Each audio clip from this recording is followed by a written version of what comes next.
सर्वप्रथमे सर्वशक्तिमान प्रभुंकर धन्यवाद हो। प्रभु जीशु ख्रीष्टंकर मधुर नाम रे समस्त को मु मोर हार्दिक शुभेच्छा अभिनंदन ज्ञापन करी पुणी आज बाकी आलोचना कार्यक्रम में समस्त को स्वागत जनाए। तेज आज आम मैंने आलोचना करवा गीत सहित तार एक पर्व एक पदरु तीन पद जाए समस्ते बाइबल रे विषय खोलिक रखु तेबे आलोचना करिबारे सुविधा हेबो। तेबे आमे एठारे सर्वप्रथमे देखुछु एक पदर लिखा जाए जेउ जन दुष्ट मानकर मंत्रणा रे चले नहीं अबा पापी मानक मार्ग रे ठिया हुए नहीं कि अबा निंदक मानकर सभा रे बसे नहीं। तेबे सर्वप्रथमे जेउ जन दुष्ट मानकर मंत्रणा रे चले दुष्ट मानकर मंत्रणा कोन जेतेबेले जने व्यक्ति निजर व्यक्तिगत जीवन रे प्रभु जीशु को विश्वास करे एवं प्रभु जीशु को निजर प्रभु बोली स्वीकार करे से समय से आत्मिक भाव में वृद्धि होगा से चेष्टा करे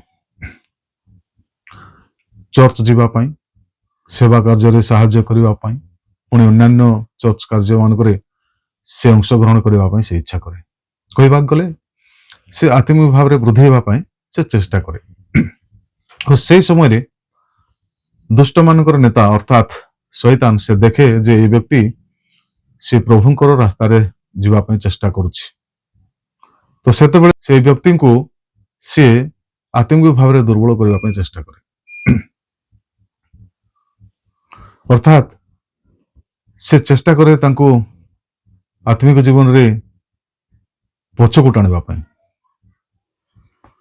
से व्यक्ति को से असुविधा करने चेष्टा करे विभिन्न मंत्रणा देवाक चेष्टा करे विभिन्न समस्या सृष्टि करी से व्यक्ति को आत्मिक भाव में दुर्बल करने चेष्टा करे किंतु जेतेबेले ताहा सफल हुए नहीं सेतेबेले से चेष्टा करे आउ गोटे योजना कार्यकारी करबा पय आ से योजना से चेष्टा करे ए व्यक्तिंकर सांग साथी पुणी सहकर्मी पुणी परिवार रो लोक से मान को धरी ए व्यक्ति को मंत्रणा देवा चेष्टा करे। मंत्रणा अर्थ ए व्यक्ति जनक जेतेबेले प्रार्थना जीवाक इच्छा करथिबे चर्च जीवाक चेष्टा करथिबे प्रार्थना करबाक इच्छा करथिबे किंबा वाक्य सुनिबाक इच्छा करथिबे वाक्य रे मनोयोग करबाक इच्छा करथिबे से समय रे से व्यक्ति जनक जहाको से दुष्टर नेता वा शैतान सी मंत्रणा दे पठाइबे सी ए व्यक्ति को से समय रे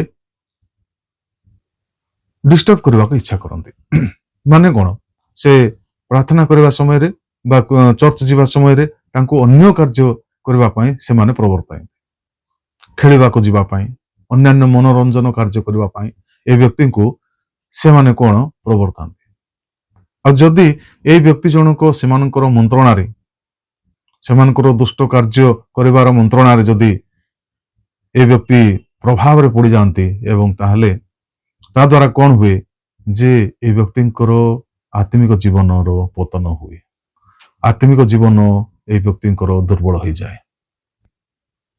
तेबे एही परि भाव रे शैतान दुष्ट मानक द्वारा दुष्ट कार्य करबा पय आत्मिक व्यक्ति मान को मंत्रणा दिए जदि से व्यक्ति से दुष्ट मानकर मंत्रणा रे से चले ताहले से कौन हुए बाइबल अनुसार से कौन हुए जे पापी मानकर मार्ग रे ठिया हुए पुणी कौन निंदक मानकर सभा रे से बसे किंतु एपरि भी किछि व्यक्ति थांती जो माने कि ए दुष्ट मानकर मंत्रणा रे चलंती नहीं आ से माने कौन करंती से दुष्ट मानकर मंत्रणा को ग्रहण करंती नहीं आ से माने पापी मानकर मार्ग रे ठिया होंती नहीं निंदक मानकर सभा रे बसंती नहीं। परवर्ती विषय कौन लिखा अछि मात्र सदा प्रभुंकर व्यवस्था रे जहार आमोद थाए सदा प्रभुंकर व्यवस्था रे आमोद आमोद अर्थ आनंद अनेक विषय उपरे हमर आनंद थाए मने कर जाओ आमे टीवी देखुछु टीवी रे आमे देखुछु जे खेल चली जड़े जिते बड़े ଗୋଲ ସ୍କୋର କରୁଛି କିମ୍ବା କ୍ରିକେଟରେ ଯେତେବେଳେ ଜଣେ ଛକା ମାରୁଛି ଚୌକା ମାରୁଛି ବା ୱିକେଟ ନେଉଛି ସେ ସମୟରେ ଆମେ କଣ କରୁଛୁ? ଆମେ ତାଳି ମାରୁଛୁ, ନହେଲେ ଆମେ ପାଟି କରୁଛୁ, ନହେଲେ ଆମେ ଠିଆ ହେଇଯାଉଛୁ। ତ ସେସବୁ କଣ? ତାର ଅର୍ଥ ଏଇ ଯୋଉ କାର୍ଯ୍ୟରେ ଆମର ଆମୋଦ ଅଛି, ଆମର ଆନନ୍ଦ ଅଛି, ଆମକୁ ଆନନ୍ଦିତ କରୁଛି ଏଇ କାର୍ଯ୍ୟ। ପୁଣି ଯଦି ଆମେ ଦେଖିବା, ଯଦି ଆମେ ଟିଭିରେ ଆମେ କୌଣସି ଫିଲ୍ମ ବା କୌଣସି ସିରିଏଲ ବା ଆହୁରି କୌଣସି ବିଷୟ ଦେଖୁଛୁ, ସେତେବେଳେ ସେ ଯୋଉ ନାୟକ ନାୟିକା ସେମାନଙ୍କର ଯଦି ଦୁଃଖର ସିନ୍ ଆସେ, କୌଣସି ଦୁଃଖର ବିଷୟ ତାଙ୍କର ଜୀବନରେ ଘଟେ କିମ୍ବା କୌଣସି ଅନ୍ୟାନ୍ୟ ବିଷୟ ଘଟେ, ତ ଆମେ ସେମାନଙ୍କର ଯାହା ଆବେଗିକ ଯାହା ବିଷୟ ଥାଏ ସେଠି ଆମେ ପ୍ରବେଶ ହେଇଯାଉ, ତାହାକୁ ସମ୍ପୂର୍ଣ୍ଣ ଭାବରେ ଆମେ ଗ୍ରହଣ କରିଥାଉ। ମାନେ କଣ? ଯେତେବେଳେ ଗୋଟେ ଦୁଃଖର ସିନ୍ ଆସେ, ଅନେକ ଲୋକ ଅଛନ୍ତି ଯୋଉମାନେ କି କାନ୍ଦି ପକାନ୍ତି, ସେ ସିରିଏଲ ବା ଫିଲ୍ମ ଦେଖି ସେମାନେ ପ୍ରକୃତରେ କାନ୍ଦି ପକାନ୍ତି। ଆଉ ଅନେକ ଲୋକ ଅଛନ୍ତି ଯେତେବେଳେ ଗୋଟେ ହସର ବିଷୟ ଆସେ ସେତେବେଳେ ସେମାନେ ହସନ୍ତି। ଏଇଟା ତ ପ୍ରାୟ ସମସ୍ତେ କରନ୍ତି, ସମସ୍ତେ ଯେତେବେଳେ ହସିବାର ସମୟ ଆସେ ସମସ୍ତେ ହସନ୍ତି। ତାର ଅର୍ଥ କଣ? ତାର ଅର୍ଥ ଆମମାନଙ୍କର ଆମୋଦ ଏ ବିଷୟରେ ଅଛି, ସେଥିପାଇଁ ଆମେ ସେଇ ଯୋଉ ବିଷୟରେ ଆମେ ନିଜକୁ ଜଡ଼ିତ କରିସାରିଛୁ। ପୁଣି ସେଇ ଅନୁସାରେ ଆମେ କଣ, ଆମେ ଆବେଗିକ ଭାବରେ ଆମେ ରିଆକ୍ସନ ହଉଛୁ। ମାନେ କଣ? ସେଠି ଯଦି ଦୁଃଖ ହେଲେ ଆମେ ଦୁଃଖିତ ହଉଛୁ, ତାର ପ୍ରତ୍ୟେକ ଆବେଗର ବିଷୟକୁ ଆମେ ବୁଝିପାରୁଛୁ, ହୃଦୟଙ୍ଗମ କରୁଛୁ। ତାର ଅର୍ଥ ସେଇ ବିଷୟ ପ୍ରତି ଆମର ଆମୋଦ ଅଛି। ତେବେ ଠିକ ସେହିପରି ପ୍ରଭୁଙ୍କର ବାକ୍ୟ ପ୍ରତି ଆମୋଦ, ତାର ଅର୍ଥ ଯେତେବେଳେ ଜଣେ ପ୍ରଥମ କରି ପ୍ରଭୁଙ୍କର ବାକ୍ୟ ଶୁଣୁଛି ବା ଗ୍ରହଣ କରୁଛି, ସେତେବେଳେ ହୁଏତ ତାକୁ ଏ ବିଷୟ ବୁଝା ପଡିନଥାଏ, କିନ୍ତୁ ପରବର୍ତ୍ତୀ ସମୟରେ ଯେତେବେଳେ ଜଣେ ପ୍ରଭୁଙ୍କର ବାକ୍ୟ ବାରମ୍ବାର ଶୁଣେ ଆଉ ପ୍ରଭୁଙ୍କର ବାକ୍ୟକୁ ସିଏ ବୁଝିବାକୁ ଚେଷ୍ଟା କରେ, ସେତେବେଳେ କଣ, ସେ ଯୋଉ ବାକ୍ୟର ଯାହା ସାର କଥା ଅଛି, ଯାହା ନିଗୁଡ ତତ୍ଵ ଅଛି, ଯାହା ଭାବ ଅଛି, ପ୍ରତ୍ୟେକ ପ୍ରଭୁଙ୍କର ବାକ୍ୟରେ ପ୍ରଭୁଙ୍କର ଭାବ ଅଛି, ପ୍ରଭୁଙ୍କର ମନର ଇଚ୍ଛା ଅଛି, ପ୍ରଭୁଙ୍କୁ ଜାଣିବାର ବିଷୟ ଅଛି। ଆଉ ସେ ବିଷୟକୁ ଯେତେବେଳେ ଜଣେ ବୁଝିପାରେ, ହୃଦୟଙ୍ଗମ କରି ପ୍ରଭୁଙ୍କର ବାକ୍ୟକୁ, ସେତେବେଳେ ପ୍ରଭୁଙ୍କର ବାକ୍ୟରେ ତାର ଆମୋଦ ହୁଏ। ଆଉ ସେ ଯୋଉ ଆମୋଦର ବିଷୟ, ଯିଏ ପ୍ରଭୁଙ୍କୁ ସେ ଯଦି ପ୍ରେମ କରୁଛି, ପ୍ରଭୁଙ୍କର ବାକ୍ୟ ଯଦି ସେ ପ୍ରକୃତରେ ବୁଝିପାରୁଛି, ସେଇ ଆମୋଦର ବିଷୟ ସେ ଜାଣିପାରିବ, ସେ ବୁଝିପାରିବ। ଯୀଶୁ ନାମେ ଯେ ଭାବ ଅଛି କେବଳ ବିଶ୍ୱାସୀ ସିନା ଜାଣିଛି। ତେବେ ସେଇ ଯୋଉ ଭାବ, ସେଇ ଭାବ ପ୍ରକୃତରେ ଗୋଟେ ଏମିତି ଗୋଟେ ବିଷୟ, ତାହା କଣ ବ୍ୟାଖ୍ୟା କରିହେବ ନାହିଁ। ଯିଏ ଅନୁଭବ କରେ ସିଏ ଜାଣିଥିବ ଯେ ତାର ମଧୁରତା। ତେବେ ପ୍ରଭୁଙ୍କର ବାକ୍ୟରେ ଯେଉଁ ଲୋକର ଆମୋଦ ଥାଏ, ପ୍ରଭୁଙ୍କର ବାକ୍ୟ ଯେତେବେଳେ ଆମେ ଶୁଣୁଛୁ, ସେତେବେଳେ ଯଦି ଆମେ ସେଇ ଭିତରେ ଆମେ ଯଦି ମଜି ଯାଉଛୁ, ସେଇ ଭିତରେ ଆମେ ଯଦି ପଶି ଯାଉଛୁ, ପ୍ରଭୁଙ୍କର ବାକ୍ୟର ସେ ସାର ମର୍ମରେ ଆମେ ଯଦି ନିଜକୁ ସେଠି ଆମେ ପ୍ରବେଶ କରାଉଛୁ, ସେତେବେଳେ ପ୍ରଭୁଙ୍କର ସେ ବାକ୍ୟରେ ଆମର ଆମୋଦ ଅଛି ବୋଲି ଆମେ ଭାବୁ। ଆଉ ଯଦି ପ୍ରଭୁଙ୍କର ବାକ୍ୟର ଯଦି ଆମର ଆମୋଦ ଅଛି, ନେକ୍ସଟ ବିଷୟ କଣ, ଯେ ଦିବାରାତ୍ର ତାହାଙ୍କର ବ୍ୟବସ୍ଥା ଧ୍ୟାନ କରେ ସେ ଧନ୍ୟ। ଦିବାରାତ୍ର ପ୍ରଭୁଙ୍କର ବାକ୍ୟ, ତାଙ୍କର ବ୍ୟବସ୍ଥା ଅର୍ଥ ତାଙ୍କର ବାକ୍ୟ ଧ୍ୟାନ କରିବା। ଦିବାରାତ୍ର ଧ୍ୟାନ କରିବା ଅର୍ଥ କଣ? ରାତି ଦିନ ପ୍ରଭୁଙ୍କର ବାକ୍ୟ ପଢୁଥିବା କି? ରାତି ଦିନ ପ୍ରଭୁଙ୍କର ବାକ୍ୟକୁ ଖାଲି ଆମେ ଘୋଷୁଥିବା?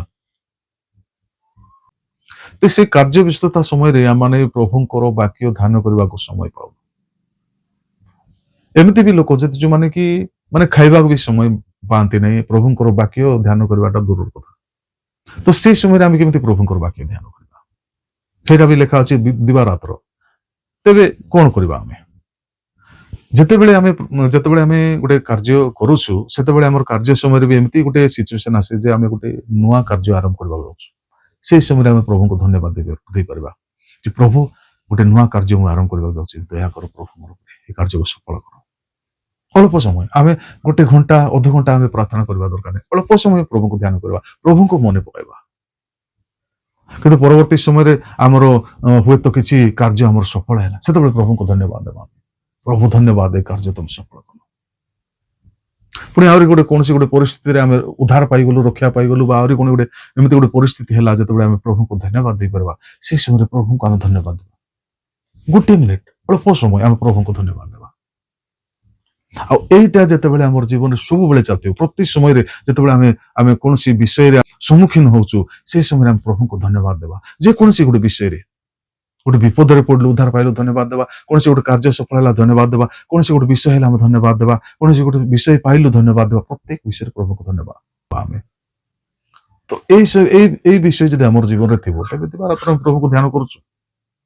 ଯେତେବେଳେ ବି ଆମ କୌଣସି ପରିସ୍ଥିତିରେ ଆମେ ପ୍ରଭୁଙ୍କୁ ଧନ୍ୟବାଦ ଦଉଛୁ, କୌଣସି ପରିସ୍ଥିତିରେ ଆମେ ପ୍ରଭୁଙ୍କୁ ମନେ ପକାଉଛୁ, ଏହିପରି ଭାବେ ଆମେ ଦିବାରାତ୍ର ପ୍ରଭୁଙ୍କୁ ଧ୍ୟାନ କରିପାରିବା। ଯଦି ସମୟ ଅଛି, ଯେତେବେଳେ ସମୟ ଅଛି ଆମେ ପ୍ରଭୁଙ୍କୁ ଧ୍ୟାନ କରିବା। କିନ୍ତୁ ଯଦି ଆମର ଜୀବନରେ ସମୟ ନାହିଁ, ତାହେଲେ ଏହିପରି ଭାବରେ ଆମେ ପ୍ରଭୁଙ୍କୁ ଧ୍ୟାନ କରିପାରିବା। ଆମର ଦିବାରାତ୍ର ପ୍ରଭୁଙ୍କୁ ଆମେ ଧ୍ୟାନ କରିପାରିବା। ତେବେ ପରବର୍ତ୍ତୀ ବିଷୟ ଲେଖାଯାଏ ଯେ ଯେଉଁ ବୃକ୍ଷ ଜଳସ୍ରୋତ ନିକଟରେ ରୋପିତ, ଯେ ସ୍ୱସମୟରେ ଫଳ ଉତ୍ପନ୍ନ କରେ, ଯାହାର ପତ୍ର ହିଁ ମଳିନ ହୁଏ ନାହିଁ, ଏପରି ବୃକ୍ଷ ସଦୃଶ୍ୟ ସେ ହେବ। ଯିଏ ଏଇ ବିଷୟ ସବୁ କରେ, ଦୁଷ୍ଟମାନଙ୍କର ମନ୍ତ୍ରଣାରେ ଚାଲେ ନାହିଁ, ପୁଣି ପ୍ରଭୁଙ୍କର ବାକ୍ୟରେ ତାର ଆମୋଦ ଥାଏ, ପୁଣି ଦିବାରାତ୍ର ପ୍ରଭୁଙ୍କର ବ୍ୟବସ୍ଥାରେ ସେ ଧ୍ୟାନ କରେ, ସେଇ ବ୍ୟକ୍ତି କେମିତି ହେବ?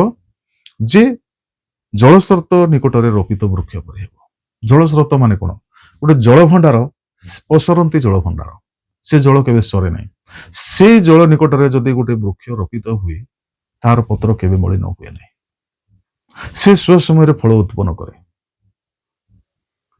ଆଉ ଯେତେବେଳେ ଆହୁରି ମଧ୍ୟ ଅନେକ ଅନ୍ୟ ସ୍ଥାନରେ ଯେତେବେଳେ ଗୋଟେ ଗଛ ତାକୁ ରୋପଣ କରାଯାଏ, ସେତେବେଳେ ସେ ମଧ୍ୟ ବୃଦ୍ଧି ହୁଏ, ସେ ମଧ୍ୟ ଫଳ ଉତ୍ପନ୍ନ କରେ। କିନ୍ତୁ ଯେତେବେଳେ ଗୋଟେ ଏମିତି ଗୋଟେ ସମୟ ଆସେ ଯେ ବହୁତ ଖରାର ସମୟ ଆସେ, ସେତେବେଳେ ହୁଏତ ସେ ଗଛ ଦୁର୍ବଳ ହେଇଯାଏ। ମନେ କରାଯାଉ ବର୍ଷା କମ ହେଇଗଲା, ଗୋଟେ ବର୍ଷ ଯଦି ବର୍ଷା ଯଦି କମ ହେଇଗଲା, ବହୁତ କମ ହେଇଗଲା ସେ ଅଞ୍ଚଳରେ, ତାହେଲେ କଣ? ସେ ଗଛ ଦୁର୍ବଳ ହେଇଯିବ, ସ୍ୱସମୟରେ ଫଳ ପଡି ପାରିବ ନାହିଁ, ତାର ପତ୍ର ମଳିନ ହୋଇଯିବ, ଝଡିଯିବ। ତାର ଅର୍ଥ କଣ?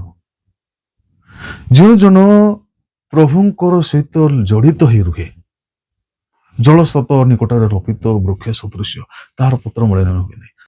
ତାର ଜୀବନରେ ଯେତେବେଳେ ଯାହା କାର୍ଯ୍ୟ ହେବା କଥା, ସେ ସମୟରେ ଠିକ ସମୟରେ ସେ କାର୍ଯ୍ୟ ହେବ, ସେ କାର୍ଯ୍ୟର ବିଳମ୍ବ ହେବ ନାହିଁ। କିନ୍ତୁ ଆମେ ବେଳେ ବେଳେ ଭାବୁଛୁ, ଅନେକ ବିଷୟ ଚିନ୍ତା କରୁଛୁ, ଅନେକ ବିଷୟ ପ୍ରାର୍ଥନାରେ ମାଗୁଛୁ, କିନ୍ତୁ ସେଇ ବିଷୟ ଆମର ଜୀବନରେ ଘଟିଲା ବେଳକୁ ବହୁତ ବିଳମ୍ବ ହୁଏ। ତାର ଅର୍ଥ କଣ? ସ୍ୱସମୟରେ ଆମର ଫଳ ଫଳୁ ନାହିଁ। କିନ୍ତୁ ପ୍ରଭୁଙ୍କର ସହିତ ଯଦି ଜଡିତ ଥାଏ ଜଣେ ବ୍ୟକ୍ତି, ତାର ଜୀବନରେ ସ୍ୱସମୟରେ ସବୁ କିଛି ହୁଏ। କିନ୍ତୁ ପ୍ରଭୁଙ୍କର ସହିତ ଯେତେବେଳେ ଜଣେ ଦୂରକୁ ଥାଏ, ସେତେବେଳେ କଣ ହୁଏ? ତାର ଜୀବନରେ ଜଡ଼ ଜଞ୍ଜାଳ ସମସ୍ୟା ଆସେ, ଆଉ ସ୍ୱସମୟରେ ସେ ଫଳ ଫଳି ପାରେ ନାହିଁ, ଆଉ ଫଳ ପଡିଲା ବେଳକୁ ବିଳମ୍ବ ହୁଏ। ତାର ଅର୍ଥ କଣ? ଯାହା ବି ଆମେ ଜୀବନରେ ଆଶା କରିଥାଉ, ପ୍ରାର୍ଥନା କରିଥାଉ, ଯାହା ବି ଆମେ ଚେଷ୍ଟା କରିଥାଉ ଆମେ ଏଚିଭ୍ କରିବା ପାଇଁ, ତାହା ଆମେ ଏଚିଭ୍ କରିଲା ବେଳକୁ ବିଳମ୍ବ ହୁଏ, ଲେଟ୍ ହୁଏ। ତ ଏହାର ଅର୍ଥ କଣ? ଯେ ଆମେ ପ୍ରଭୁଙ୍କର ସହିତ ଯଦି ଜଡିତ ଥିବା, ଆମ ଜୀବନରେ କୌଣସି ସମସ୍ୟା ହେବ ନାହିଁ, ପୁଣି ସ୍ୱସମୟରେ ପ୍ରଭୁଙ୍କର ଯାହା ଆଶୀର୍ବାଦ ଆମର ପାଇଁ ଅଛି, ସେ ଆଶୀର୍ବାଦ ଆମେ ସବୁ ପାଇପାରିବା। ତେବେ ପ୍ରଭୁ ଆଜିର ଏହି ବାକ୍ୟ ଆଲୋଚନା ଦ୍ୱାରା ଆମେ ସମସ୍ତଙ୍କୁ ପ୍ରଚୁର ରୂପେ ଆଶୀର୍ବାଦ କରନ୍ତୁ। ଆସନ୍ତୁ ଆମେ ଅଳ୍ପ ସମୟ ପ୍ରାର୍ଥନା କରିବା। ସର୍ବଶକ୍ତିମାନ ଦୟାଳୁ ପିତା ପରମେଶ୍ୱର ପ୍ରଭୁ, ତୁମର ମହାନ ନାମକୁ ଏତେବେଳେ ଆମେ ପ୍ରଶଂସା, ଗୌରବ ଓ ଧନ୍ୟବାଦ କରୁଛୁ ପିତା, ଧନ୍ୟବାଦ କରୁଛୁ ପିତା। ଆଜିର ବାକ୍ୟ ନିମନ୍ତେ, এই ବାକ୍ୟ ଦ୍ୱାରା ପ୍ରଭୁ ଆମମାନଙ୍କୁ ତୁମେ କଥା ହେଲ ପିତା, ଆମମାନଙ୍କୁ ଶିକ୍ଷା ଦେଲ, ଚେତନା ଦେଲ, ଧନ୍ୟବାଦ କରୁଛୁ ପିତା। ସେଥିପାଇଁ ପୁଣି এই ବାକ୍ୟକୁ ଯେପରି ଆମେ ଆମର ଜୀବନରେ ସାଇତି କରି ରଖିପାରିବୁ, ସେଥିପାଇଁ ପ୍ରଭୁ ତୁମେ ସାହାଯ୍ୟ କର। ପୁଣି এই ବାକ୍ୟ ଆମର ଜୀବନରେ କାର୍ଯ୍ୟକାରୀ କରିପାରିବୁ, ସେଥିପାଇଁ ପ୍ରଭୁ ତୁମେ ସାହାଯ୍ୟ କର। এই ବାକ୍ୟ ଯେଉଁମାନେ ପାଇପାରୁନାହାନ୍ତି ପ୍ରଭୁ, ସେମାନଙ୍କ ନିକଟକୁ ପ୍ରଭୁ এই ବାକ୍ୟ ଧରି ଆମେ ଯାଇପାରିବୁ, ସେଥିପାଇଁ ପ୍ରଭୁ ତୁମେ ସାହାଯ୍ୟ କର। ପ୍ରଭୁ ଦୟା ଅନୁଗ୍ରହ କର ପିତା। ଏତେବେଳେ ଆମ ସହିତ ଯେଉଁମାନେ ପ୍ରଭୁ ଏତେବେଳେ ପ୍ରାର୍ଥନା କରୁଛନ୍ତି, ସମସ୍ତଙ୍କର ପ୍ରାର୍ଥନାକୁ ତୁମେ ଶ୍ରବଣ କର, ସମସ୍ତଙ୍କର ପ୍ରାର୍ଥନାର ଉତ୍ତର ତୁମେ ଦିଅ ପ୍ରଭୁ। ଏତେବେଳେ ଆମମାନଙ୍କର ଜୀବନରେ ଯାହା ସମସ୍ୟା ଅଛି ପିତା, ପ୍ରତ୍ୟେକ ସମସ୍ୟାର ବିଷୟକୁ ତୁମ ଚରିତ୍ରରେ ସମର୍ପିତ କରୁଛୁ ପିତା। ହଁ ପ୍ରଭୁ, ପ୍ରତ୍ୟେକ ଚିନ୍ତାର ଭାରକୁ ତୁମ ଚରିତ୍ରରେ ସମର୍ପିତ କରୁଛୁ ପିତା, ପ୍ରତ୍ୟେକ ଚିନ୍ତାର ଭାର ତୁମେ ନିଅ ପିତା। ପ୍ରଭୁ ଏତେବେଳେ ପିତା ପ୍ରାର୍ଥନା କରୁଛୁ, ଯେଉଁମାନେ ପ୍ରଭୁ ଏତେବେଳେ ରୋଗଗ୍ରସ୍ତ ଅଛନ୍ତି ପିତା, ଅନେକ ଲୋକ ଅନେକ ରୋଗରେ ପୀଡ଼ିତ ଅଛନ୍ତି ପିତା, ଶଯ୍ୟାଶାୟୀ ଅଛନ୍ତି, ହସ୍ପିଟାଲରେ ଆଡମିଟ୍ ଅଛନ୍ତି ପିତା, ସମସ୍ତଙ୍କୁ ତୁମେ ସ୍ପର୍ଶ କର ତୁମର ପବିତ୍ର ବାକ୍ୟ ଦ୍ୱାରା। ପୁଣି ସମସ୍ତଙ୍କୁ ତୁମେ ଯୀଶୁଙ୍କ ନାମରେ ସୁସ୍ଥତା ପ୍ରଦାନ କର। ଯାହାର ଯାହା ସମସ୍ୟା ଅଛି ସେ ସମସ୍ୟା ଯୀଶୁଙ୍କ ନାମରେ ଦୂର କର। ସମସ୍ତ ଦୁର୍ବଳତା ଯୀଶୁଙ୍କ ନାମରେ ଦୂର କର। ସମସ୍ତ ରୋଗର ବିଷୟ ଯୀଶୁଙ୍କ ନାମରେ ଦୂର କର।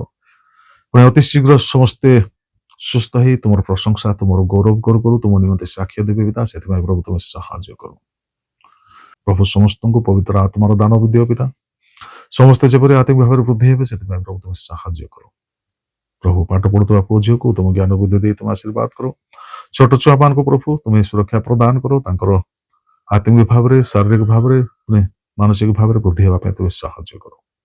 ପ୍ରଭୁ ସମସ୍ତ ବିଷୟ ପାଇଁ ଧନ୍ୟବାଦ ଦଉ ପ୍ରାର୍ଥନା ଯୀଶୁଙ୍କ ନାମରେ ମାଗୁଅଛୁ। ଆମେନ୍। ଯୀଶୁ